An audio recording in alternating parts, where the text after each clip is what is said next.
All right, moving on with this Nova project. I actually just took the hood off, but we got the hood mounted and got it fit right.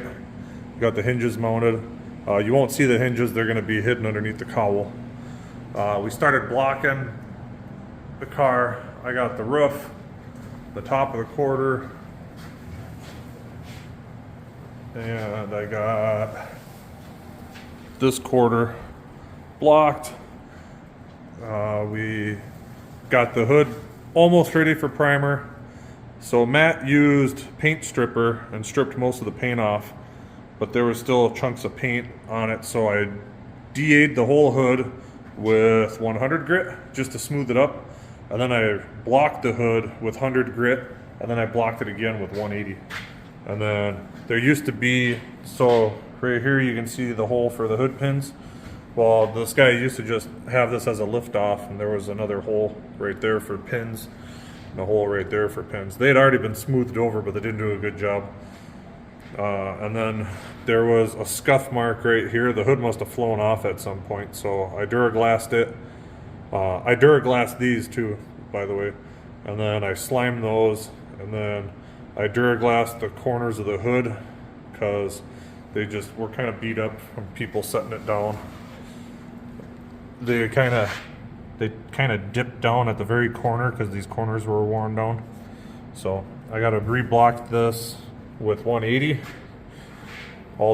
These 3 spots of Duraglass, and they'll be ready for slime. And then I can just block that, and it's ready for primer. Well, I gotta clean up these edges. You can see the paint's all cracked and chipped up on the edges. So especially back here where it's even peeling off.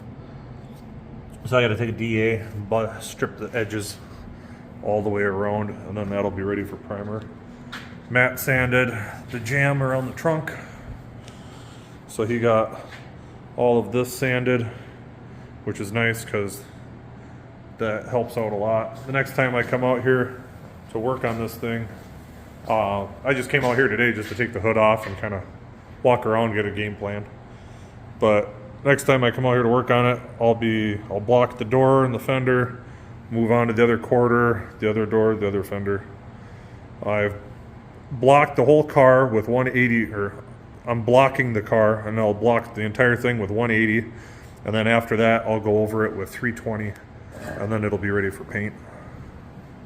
Like I said, I blocked the whole thing with 180. When you guys are blocking, so this was the epoxy, and then this was the primer. Don't just, when you're sanding this, don't just go like this, because what you're going to do is you're going to create a low spot in this. So you want to sand the primer and stay on the primer, and stay on the primer as you work your edges, or as you feather the edge, if that makes sense. Because otherwise, if you're just blocking like this, you got to remember, if you can imagine, I mean, we're not talking about a 1/2 inch thickness, but we're talking very minimal thin thickness. But this is all on one plane. And then when you prime it, you are stacking on top of this plane. So this is going to naturally want to be higher. So you got to block the primer down, and that's how you get your edges feathered. You block out the center, right? And then you just kind of start working toward the sides as it kind of pulls away. Like right here, I could actually sand it just a little bit more to feather it out. Let's see if we can feel it. Yeah, you can just barely feel it, so I'll probably touch that up. So you can see, ooh, I almost stepped on a rolling stool.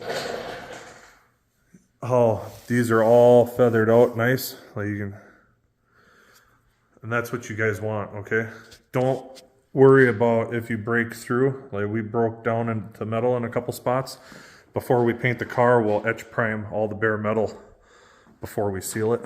Some spots, like this little guy here, don't necessarily need to worry about because sealer can go over that much, but you get like you get something like the size of your thumbnail, or I don't know, we'll say the size of your pinky nail. I like putting any bare metal bigger than that, I like putting some etch primer on.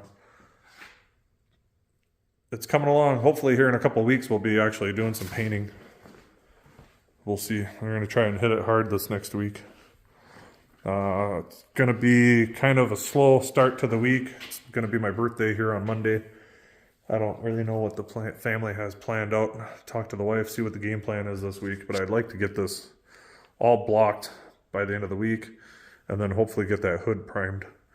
Because then I think Matt's going to block. He's going to follow me with 320 grit. So I'm going to do the 180 because that takes the longest, and that's the most important because you're removing the most amount of material. And then he'll just follow me, and all he has to do is just sand out the sanding scratches. And in the meantime, we got to do the jams. We'll have to scuff this guy. This guy will just probably come off. We'll probably just paint it with the bumpers, because the bumpers are going to need flex additive, and this is plastic, so we'll do flex additive on that as well. He wants to do flex additive on the bumpers because if anybody goes to push on the car, they generally put their hands on the bumper to push. So if it flexes or anything. Personally, I don't really know if you necessarily need to put flex additive in with fiberglass, because the fiberglass will generally crack before the paint. But it's coming along little by little. We are going to make I got a couple little blocks of wood.